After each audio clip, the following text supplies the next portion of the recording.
liquor stores, non-essential. If you want to go to church on a Sunday, you're not allowed to do that, even with social distancing. So we've got our priorities backwards, and some of these restrictions seem quite arbitrary. They don't make sense, and I think they're an overstep of our constitutional rights. Can I get an amen? Well said. Well said. And how can one not think, with all these inconsistencies and these arbitrary decisions that are being made, the numbers still don't add up. And nobody, and I mean nobody, knows what to believe. You ask 10 different people, you're going to get 10 different answers. Because this pandemic or this scare-demic has been so politicized, everyone has begun to dig their feet in. They're taking a side, and social media is nothing more now than a political debate among friends and family. Facebook is censoring the hell out of anyone not going their way, with the way of the narrative, with suppressed posts or even ghosting users. Twitter is now fact-checking the president, and now he signed an executive order that probably won't do much. Social media and Silicon Valley have gone way over the top with their continued BS. I know that only about 10% of what I'm putting out is getting out. I know this to be true of others in the industry. And I know this to be true of many of my friends who are just expressing their opinions. There really is no better word for it than creepy. Even Joe Rogan used the word creepy this week describing Twitter.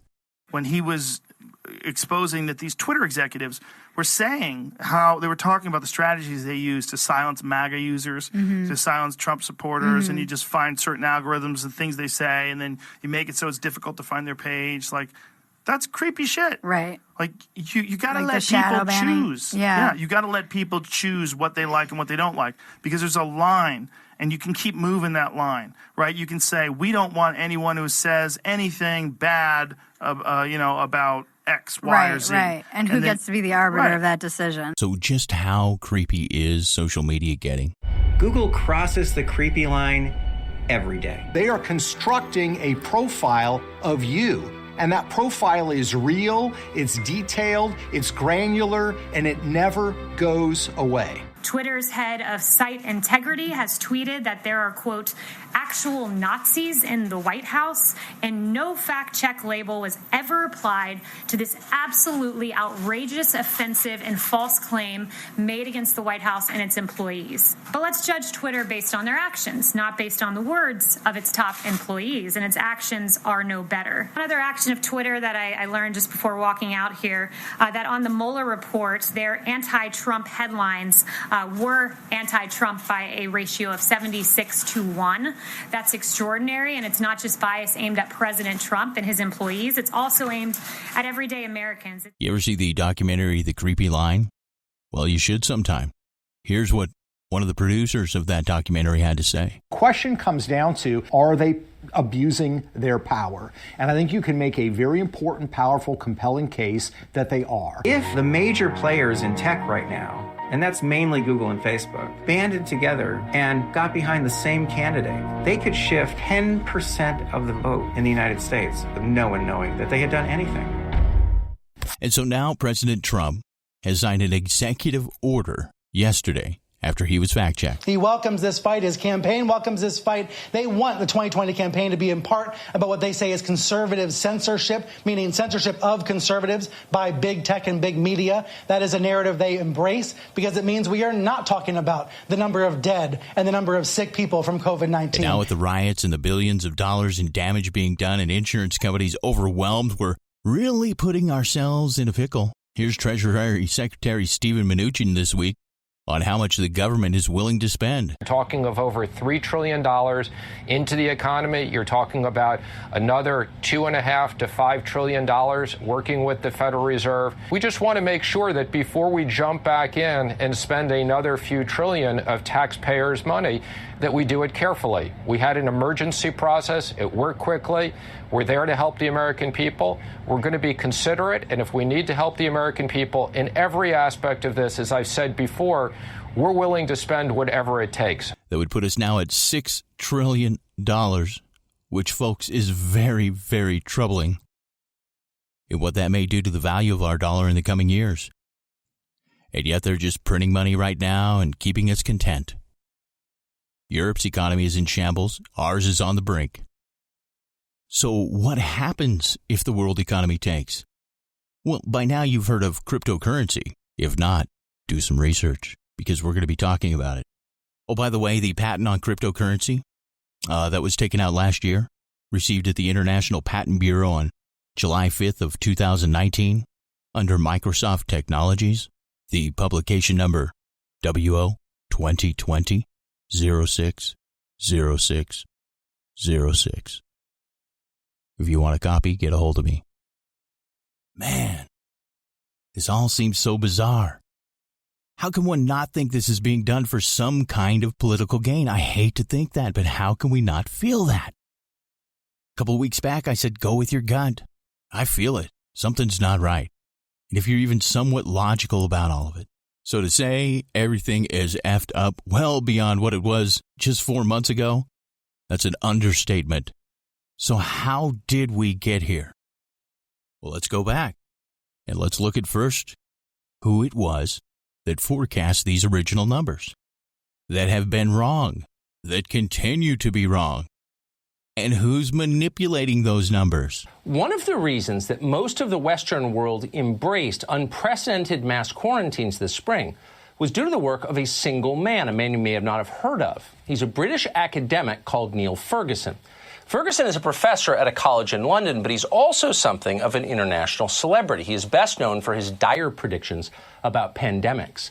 Ah, yes, Neil Ferguson, the director of the Abdul Latif Jameel Institute for Disease and Emergency Analytics, otherwise known as J-IDEA, at Imperial College, London, predicting 2.2 million Americans will die from the coronavirus and that 500,000 Brits will die as well.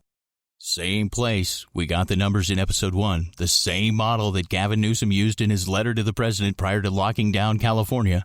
This is a clip from Keeping It Real, episode 1, March 22nd. Now, Trump's sudden shift was driven by an alarming new scientific model.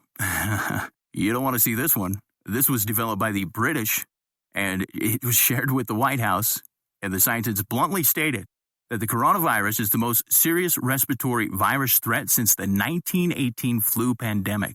If no action to limit the viral spread were taken, you're looking at 2.2 million people in the United States dying over the course of this pandemic.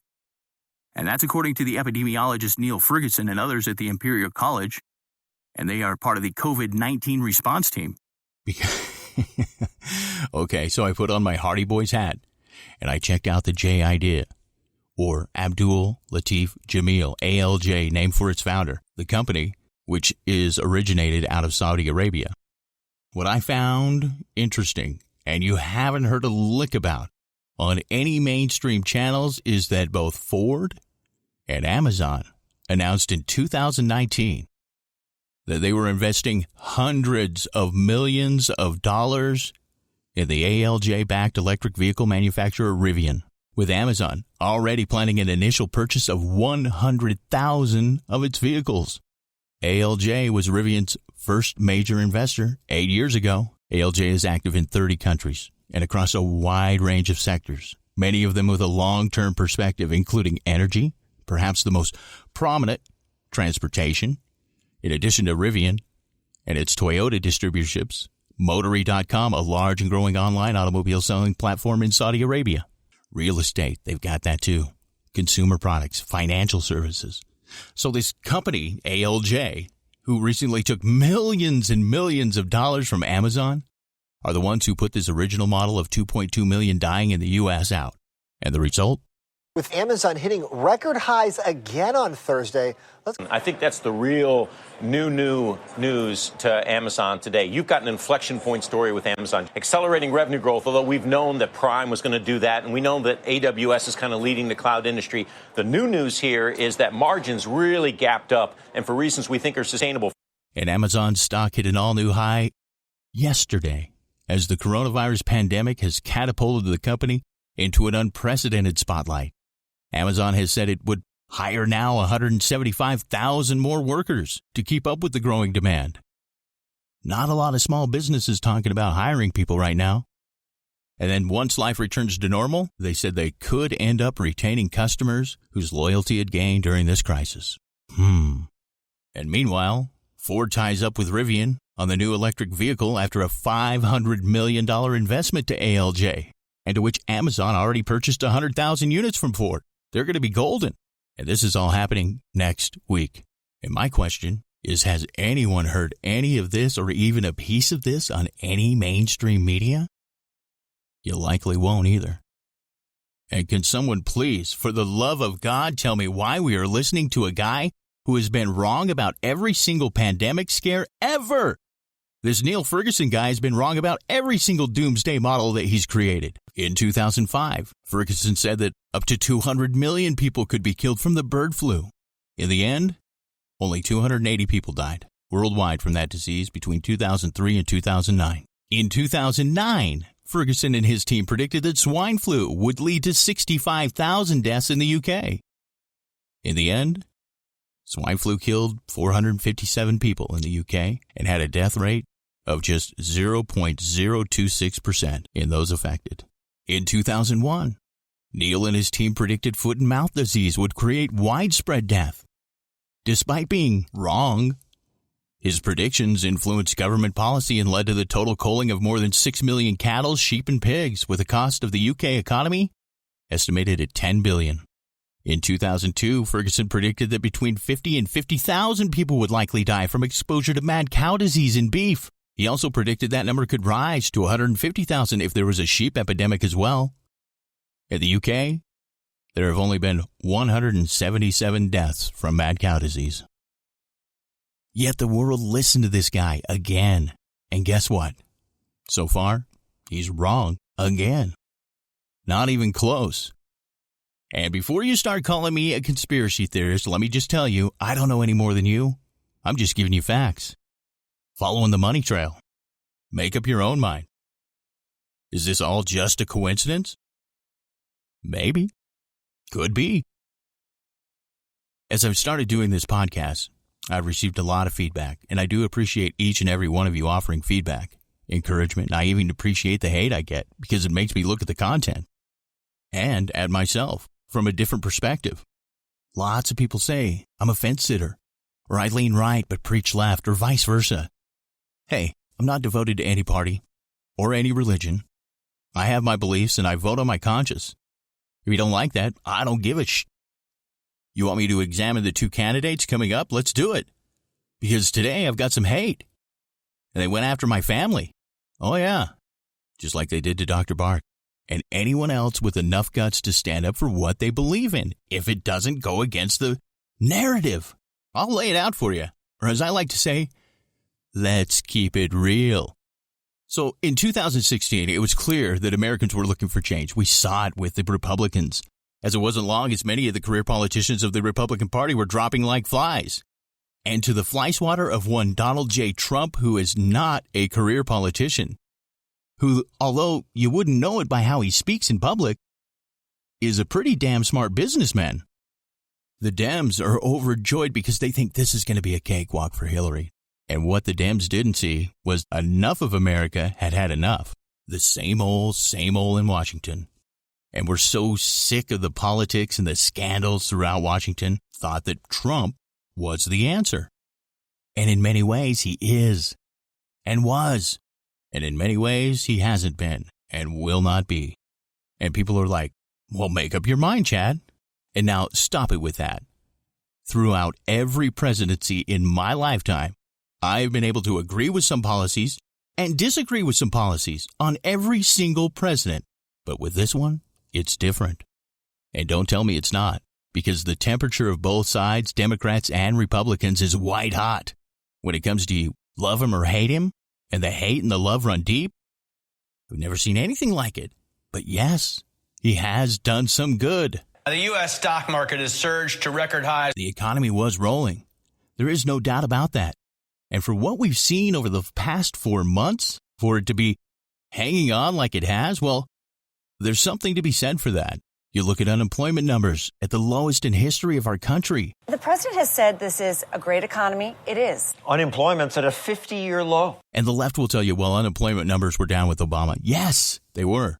But people actually started looking for jobs when President Trump massively reduce job-crushing regulations, negotiate NAFTA, get us out of the WTO,